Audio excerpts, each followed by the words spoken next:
Also in local news, it was reported recently that plans are afoot to introduce a pension scheme for Sri Lankan expatriates working in South Korea. The report has given rise to much controversy. On the 14th of this month, the Sri Lanka Social Security Board announced that attention had been turned to preparing a pension scheme for Sri Lankan expatriates working in South Korea. However, the Foreign Employment Bureau noted that there would be no change at all to the current system being followed in South Korea, where the Sri Lankan workers receive a lump sum at the conclusion of their employment. There will be no change in the cookmin system or gratuity fund that Sri Lankan expatriate workers receive when they conclude their employment and certify that they are returning to Sri Lanka. There has been a false rumour. However, issuing a communique, the chairperson of the Sri Lanka Social Security Board, Attorney at Law Sumna Vidasa, says discussions are underway with Korea regarding this matter.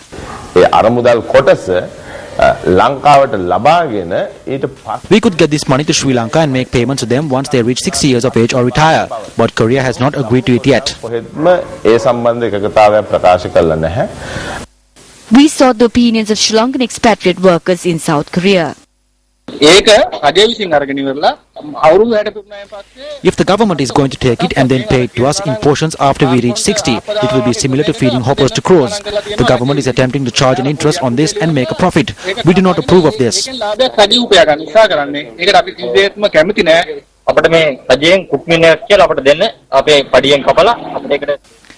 We receive the cookmin payment from the government here. It is a lump sum made up of contributions that are subtracted from our pay. We can do something with that money when we come back. If we are to go back to Sri Lanka and wait till we are 60 to receive that money, then we will be reduced to standing around doing nothing, and some might even stoop to the level of stealing.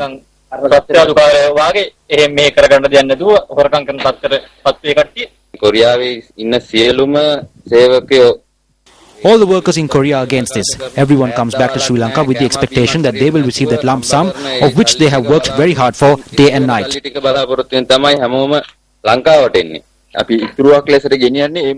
is only that money that we take back as savings. We stay here for several years and go back knowing that we will receive those savings.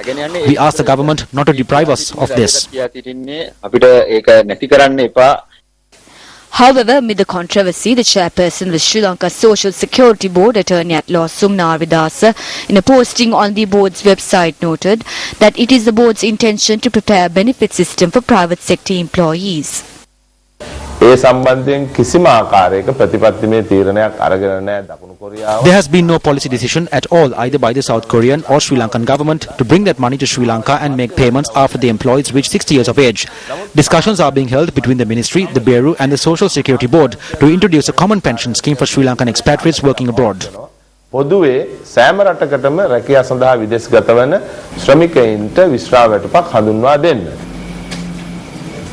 The 34th conference of the Elam People's Revolutionary Liberation Front or EPRLF was held at Veerasingham Hall in Jaffna today.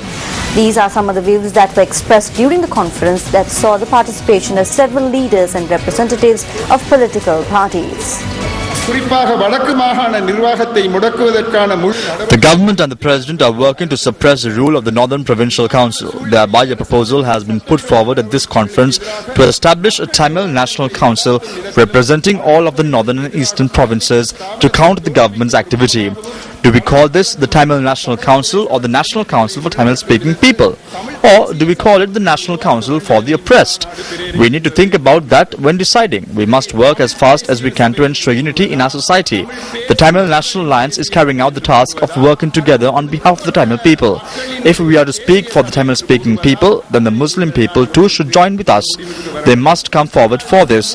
As Tamil-speaking people, we must not forget the upcountry people either.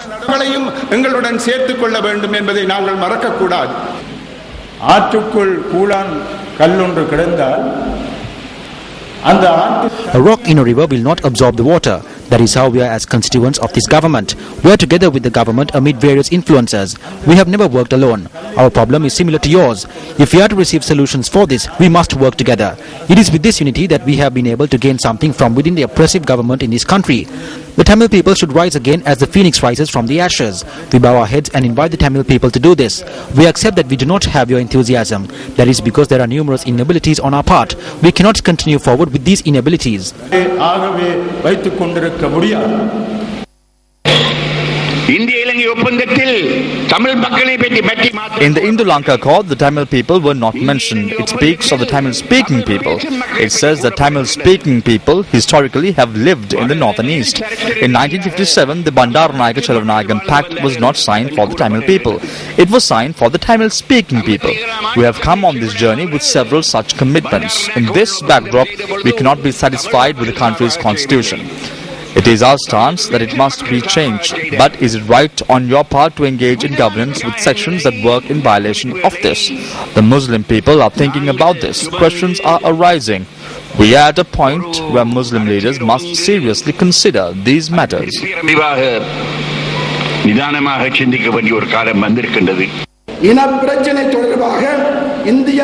The Indian government has set aside the process of devolution of power and providing a political solution for the Tamil people in Sri Lanka and is now apparently thinking that the problem can be solved through humanitarian aid. If this is the case, they must change their thinking. Undoubtedly, the Indian government must identify this.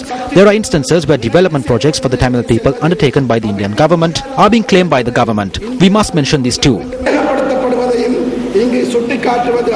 The leader of the Janata Vimukti Peramuna says the current rulers of the country have failed to pinpoint the true problem facing the Tamil people in the north. MP Anukumar Dissanayake made these remarks at an event held in Vavuniya yesterday. Is our problem the fact that there is no governance in the north? What is the problem facing the Tamil people in the north today? Is it the fact that they do not have separate government? No, that is Douglas's problem.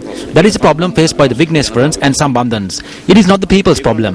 They are the ones who want a chair they can sit on. They are the ones who want major positions. That is not the problem facing the people. What is the main problem facing the people living in this province today? It is the uncertainty that has been created about the future of their children. The main problem is education. We wish to tell you that under our government, priority will be given to academics, health and sports. We will allocate the majority of funds to these sectors. The closing ceremony of the Social Integration Week 2014 was held in the Bandaranaike International Memorial Conference Hall. The event was held under the patronage of the Minister of National Languages and Social Integration, Vasudeva Nanayakkara. The theme of the program was Social Integration through National Unity. The program commenced under the guidance of Venerable Maduluave Sobirathero. Fire erupts in certain places, but there is public opinion that does not let this fire spread. The incident in Aludgama was a spark of fire, but a counter-opinion was built amongst the public to hinder it from spreading across the country. We cannot stop a certain incident from happening, but we can stop a group of people from acting violently. We can stop the violence that is let loose on normal people. We can do this by initiating the law of the government while creating a public opinion.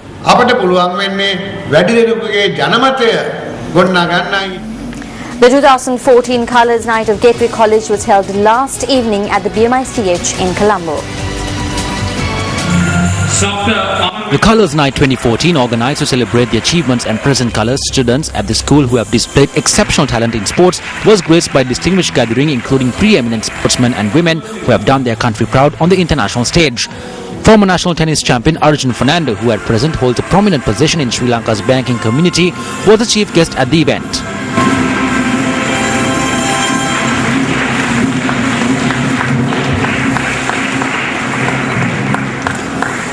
Nothing will be possible unless you have passion and commitment. This was a great example from our founder, and I believe it's a good lesson that we could all follow. Let us all as one family follow the path of Mr. Alice.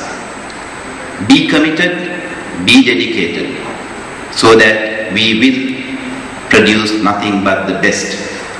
One other point about team spirit, which is very important today, is to make sure you take on a leadership role being part of a team. I think when you looked at watched the T20 World Cup finals, you saw many captains at different stages.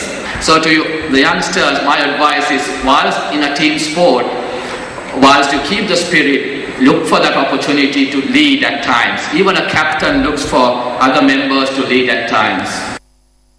Moving on to news overseas now. Emergency workers in Ukraine say they have now found 196 bodies at the crash site of the downed Malaysia MH17 airliner.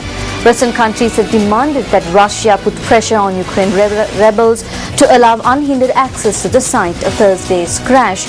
Dutch PM Mark Rutte said he had told Russian President Vladimir Putin that time was running out to show he could help. Most of the crash victims were Dutch.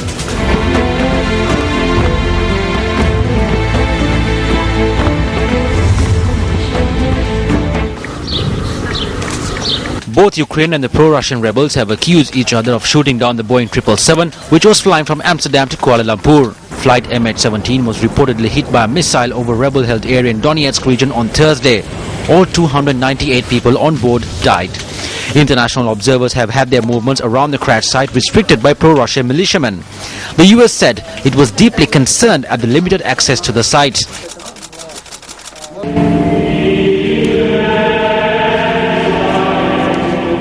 Memorial services were held in Australia, with more planned in other countries later today.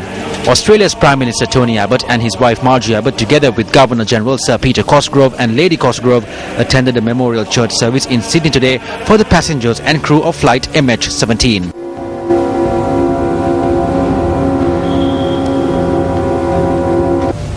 The downing of MH17 was not an innocent accident. It was the outcome of a trail of human evil. Consider how blame and buck passing is the current strategy of those responsible. Outside the church, Prime Minister Abbott said the nation's thoughts are with the family and friends of the dead. This is not the national commemorative service. Obviously that will take place in a couple of weeks' time when the families and the loved ones of those who are dead have had more time to come to terms with their grief. At The Hague in the Netherlands, the tone was notably more ominous, with Dutch Prime Minister Mark Rutte describing as disgusting allegations that bodies were lying in the open at the crash site and that Russian President Vladimir Putin had one last chance to show he's serious about assisting in the recovery of victims' bodies. Tussen de brokstukken lopen te rotzooien met de persoonlijke en... I was shocked at the pictures of utterly disrespectful behavior at this tragic spot. It appears there are people among the debris and rubbish with recognizable and personal properties of the victims. This is disgusting. I just had an intense telephone conversation with the Russian president. I told him that he has one last chance to show the world he means to help. He must take responsibility now towards the rebels and show to the Netherlands and the world that he does what is expected from him. Gehad met de Russische president. Cigarette company to pay $23.6 billion to the wife of a smoker who died of lung cancer. The tobacco company was hit with the punitive fine in addition to $16.8 million in compensatory damages. Cynthia Robinson took action against the firm in 2008 seeking compensation for her husband's death in 1996. A company official said the verdict was grossly excessive and impermissible under state and constitutional law. During the 4-week trial, lawyers for Robinson argued that the company was negligent in informing consumers of the dangers of consuming tobacco. This negligence, the lawyers said, led to her husband, Michael Johnson Sr., contracting lung cancer from smoking after becoming addicted and failing multiple attempts to quit.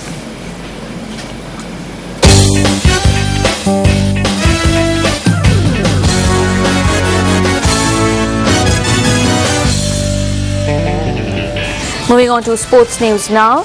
South Africa beat Sri Lanka by 153 runs on the 5th and final day of the first test to take a 1-0 lead in the 2-match series today.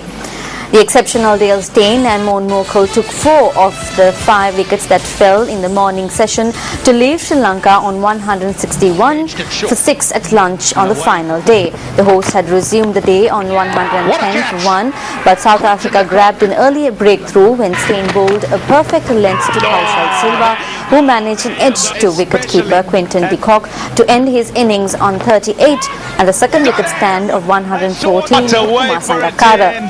South Africa also claimed the wicket of Mahela Jayawardene with the first ball after the first innings breaks when he edged Mokel behind the wicket to de Kock attempt to leave Sri Lanka on 138 for 3. Chandamal has gone up. Steyn. And he's nicked it. That's another one. He's got another one. This is... Catch is the call. It's gone a long way up and Amy de Villiers has got there. An evaluation report submitted to the Commonwealth Games Federation alleged that there is a high level of corruption in Sri Lanka. Sports First investigative journalism segment The Bitter Truth delves deeper into the issue.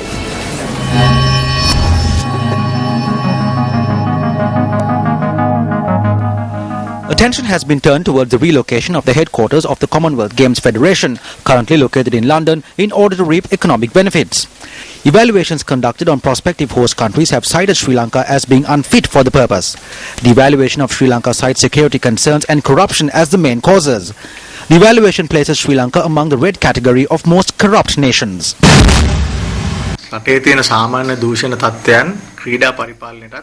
The usual corruption in Sri Lanka is ingrained in sports administration in the country too. There is no difference in the system in which this corruption takes place. While the politicization of sport takes place through the Sports Act itself, there is plenty of evidence that there is corruption within sports administration.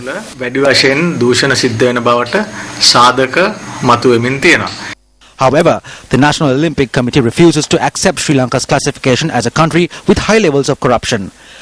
The committee secretary Maxwell De Silva, in a letter addressed to the president of the Commonwealth Games Federation, questions as to under whose authority and approval the evaluation of Sri Lanka has been carried out.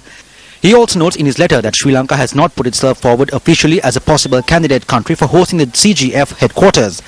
The president of the NOC, Hemasiri Fernando, says the evaluation will be challenged at the upcoming Commonwealth Games Federation AGM. Former Deputy Director of Sports K.S. Piris, however, notes that the establishment of the CGF's headquarters in Sri Lanka will assist in the development of sports in the country. They themselves said at one time that there is international interference in the country and that the situation is not conducive for independence. They said there were security concerns. Now they are saying that they are prepared and there is no such situation. This is a farcical situation. If we are deprived of such an opportunity, then the President and Secretary of the NOC must take responsibility. Corruption allegations have been levelled against these individuals within the country too.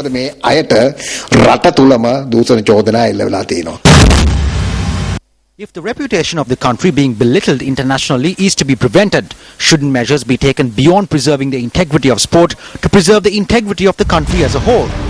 Open for debate.